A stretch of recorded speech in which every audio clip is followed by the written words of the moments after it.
Yes sir. హుషారు ప్రొడ్యూసర్‌తోనే మనం ఇవాళ లాస్ట్ స్పీచ్ విందాం. మొత్తం మాట్లాడేసి ఎప్పుడు మాట్లాడలేదు నేను 20 సినిమాలు అయిపోయినాయి. అందరూ అసలు వేరే రేంజ్లో మాట్లాడుతున్నారు. నేను సింపుల్గా ముగిస్తా. ఈ సినిమా సంబంధించి ఈ సినిమాని తీసుకొని వీళ్ళిద్దరు వెంకటేష్ డైరెక్టర్ ఇద్దరు కలిసి వచ్చి సినిమా చూపించేసి భిక్షు ఆ రోజు నాతో పాటు 4 అవర్స్ 5 అవర్స్ అంటే పొద్దున నుంచి కొంచెం చూస్తూనే ఇవాళ చూడాలి సార్ సినిమాని చూశాను. చూడగానే చెప్పేసిన సినిమా నేను చేస్తున్నా అని చెప్పిన. ఆ తర్వాత రకరకాల డిస్కషన్ జరిగిన తర్వాత జగదీష్ గారిని కలిసి బాబు గారిని కలిసి అది చేసిన అందరు పాజిటివ్గా స్పందించి సినిమా పబ్లిసిటీ స్టార్ట్ చేసాం. టీజర్ రిలీజ్ అయింది. తర్వాత సినిమాకు అంత మెటీరియల్ అయిపోయి ఫైనల్గా ఆగస్టు 15న రిలీజ్ చేస్తున్నాం. చాలా లక్కీ డేట్ దొరికింది సినిమాకి. టీం అందరికీ అదే ఒక అదృష్టం. అంటే ఒక చిన్న సినిమాకి వస్తున్న సినిమాకి ఆ డేట్ దొరకడం అనేది నేను ఇక్కడికి వచ్చి జగదీష్ గారు చేసిన ప్లానింగ్ వల్ల డేట్ దొరకడం అనేది చాలా అదృష్టం. ఎందుకంటే ఒక హాలిడే డేట్ దొరకడం సినిమా చరిత్ర ఇన్ని సినిమాలు చేసినా నాకు ఎప్పుడు దొరకలే. చాలా తక్కువ, ఒక 1 or 2 టైమ్స్ దొరికింది. కాబట్టి ఈ సినిమా దొరకడం వల్ల మీకు జనాలు వస్తారు, చూస్తారు. 30-40% జనాలు వచ్చినా సరే సాయంత్రానికి హౌస్ఫుల్స్ అయిపోతుంది సినిమా. అంతా కాన్ఫిడెంట్గా చెప్తున్నా. డెఫినెట్లీ వాళ్ళు అన్నమాట నిజం. సినిమా మాత్రం హిట్ కన్ఫర్మ్. మీ డబ్బు సేఫ్, దానికి ఏం డౌట్ లేదు. బట్ సినిమాలో చాలా మంచి అందరూ చాలా మనస్ఫూర్తిగా చేశారు. కెమెరామెన్, మ్యూజిక్ డైరెక్టర్ ఎవరైనా అందరూ చాలా మనస్ఫూర్తిగా చేశారు. కాబట్టి సినిమా ఈరోజు ఈ రేంజ్కి అంతంత వాళ్ళ ముఖాల్లో తెలుస్తుంది ఎంత కాన్ఫిడెంట్గా ఉన్నారు. యాక్టర్స్ అయినా సరే, లిరిక్స్ చాలా బాగున్నాయని ఆ పాటలు వింటూనే ఉన్నాను. తర్వాత నాకు ఈ మధ్య అంటే చాలా రోజుల నుంచి మిస్ అయ్యాను తన్ని, చరణ్ని. నేను ఎందుకు ఇన్ని రోజులు ఎంకరేజ్ చేయలేదని, అంటే ఇక వెళ్తుంటా కదా ఫ్లోలో కొందరు మీద చేసి ఈ పాట అయిన దగ్గర నేను చూసుకుంటూ తనతో ఉన్నా. తనతో ఈ పాట అతను ఏది చూసినా నాకు నచ్చేస్తున్నాయి. తన పాటలన్నీ యూట్యూబ్కి వెళ్ళి నీకు తెలియదు, నీ మొత్తం చూసి ఏ సాంగ్లన్నీ ఏం చూసి అన్నీ నచ్చి ఈ మధ్యన నేను ప్రేమ ఇష్క్ కాదల్ 2 అనే సినిమా చేస్తున్నాను. దానికి తన్నే మ్యూజిక్ డైరెక్టర్గా పెట్టేసుకున్నా. అవునా, ఏమిటో పెట్టేసిన వచ్చే ఒక పాట ఇచ్చాడండి, పాడతానే ఉన్నా. ఇందా కూడా వచ్చి కూడా పాడుకున్నా. సూపర్ లవ్ సాంగ్ ఒకటి ఇచ్చాడు. బట్ తన చాలా రేంజ్కి వెళ్తారు. డెఫినెట్లీ ఈజ్ వెరీ, ఇప్పటికే లేట్ అయింది. డెఫినెట్లీ ఇది ఇంత ముందుకు చెప్పిన all the very best, congratulations.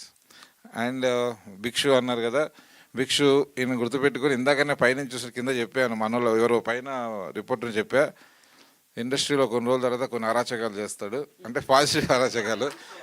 Definitely అరాచకం అంటే తన నెక్స్ట్ 3 స్క్రిప్ట్స్ కూడా నేను విన్నాను. ఆ విషయం చెప్తున్నా. ప్రతి స్క్రిప్ట్లో ఒక రూటెడ్ నావల్టీ ఏదో ఒకటి చెప్పడానికి ట్రై చేస్తున్నాడు. ఒక సెపరేట్ డైరెక్టర్ అనమాట. భిక్షు అని సెపరేట్ డైరెక్టర్ అవుతాడు. చాలా బ్రైట్ ఫ్యూచర్ ఉంది. అలాగే వెరీ ప్యాషనేట్ ప్రొడ్యూసర్ వెంకటేష్.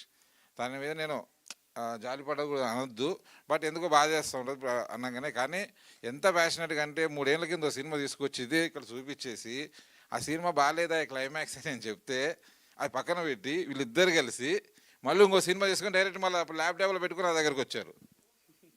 నేను అంటే ఎంత ప్యాషనేట్గా ఉందని నేను చాలా తక్కువ మందిలో చూసాను. ఫ్యాషన్ ఏదో అంటారు పదాలకు, నాకు అర్థం తెలియదు. మేము వచ్చాం, పని చేసుకుని వెళ్ళిపోయాం, సినిమాలు చేసాం. కానీ నిజంగా అనిపించింది ఎలాగైనా సినిమా ప్రొడ్యూసర్ అవ్వాలని ధైర్యంగా పెట్టుకొని సినిమా స్టార్టింగ్ లేదు, సినిమా హిట్ సినిమా పట్టుకొని వచ్చాడు. ఇక్కడి నుంచి మేము తీసుకెళ్ళింది పెద్ద గొప్ప కాదు. హిట్ సినిమా చేసే వాళ్ళకి మా సలహాలు ఏమీ లేవు. వాళ్ళే స్క్రిప్ట్ ఓకే చేసుకున్నారు, వాళ్ళే ప్రొడక్షన్ డిజైన్ చేసుకున్నారు, వాళ్ళే ఆర్టిస్ట్ని సెలెక్ట్ చేసుకున్నారు. Very good. డెఫినెట్లీ ఒక మంచి ప్రొడ్యూసర్. ఈ సినిమా తర్వాత కూడా తను చేసే నెక్స్ట్ సినిమా కూడా ఇలాగే చేస్తాడు, అలాగే చేయాలి. ఎక్కువ ఒక 1 by 1. అలాగే ఇందాక నుంచి అందరూ మాట్లాడుతున్నారు. నా ఒక ఎక్స్పీరియన్స్ ప్రొడ్యూసర్గా నేను చెప్పాలనుకుంటున్నా మీ అందరికీ. ఇన్ని సినిమాలు చేశానమ్మా, నేను ఏ రోజు ఒక్క కామెంట్ కూడా చదవలే.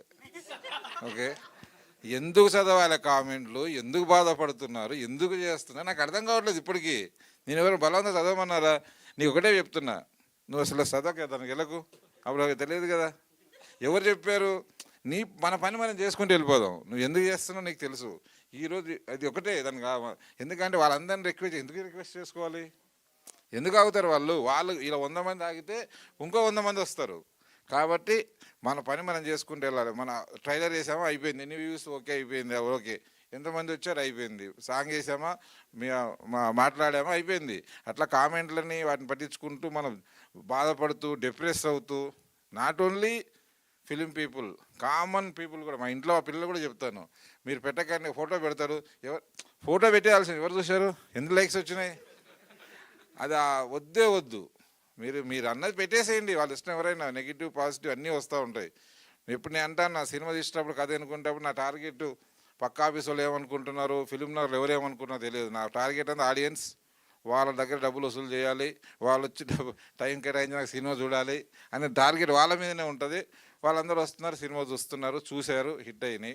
అలాగే ఈ సినిమాను కూడా అందరూ డెఫినెట్లీ ఆదరిస్తారని మనస్ఫూర్తిగా కోరుకుంటున్నా. డెఫినెట్లీ జరుగుతుంది. అలాగే ఈరోజు అందరం ఇదే గొడవలో పడేసి ఈరోజు సాంగ్ మర్చిపోయాము. మంగ్లీ గారు మా అందరికి ఫేవరెట్ సింగర్. తను ఎంత బిజీగా ఉన్నా కూడా ఈ సినిమా ఇప్పుడు మనోళ్ళు ట్రై చేస్తే వచ్చి పాడి, సాంగ్ పాడి, చాలా ఇష్టంగా పాడి, మన పబ్లిసిటీలో కూడా వీడియో కూడా ఇచ్చి సినిమాకి చాలా సపోర్ట్ చేసింది తను. పాట సూపర్ హిట్ సాంగు.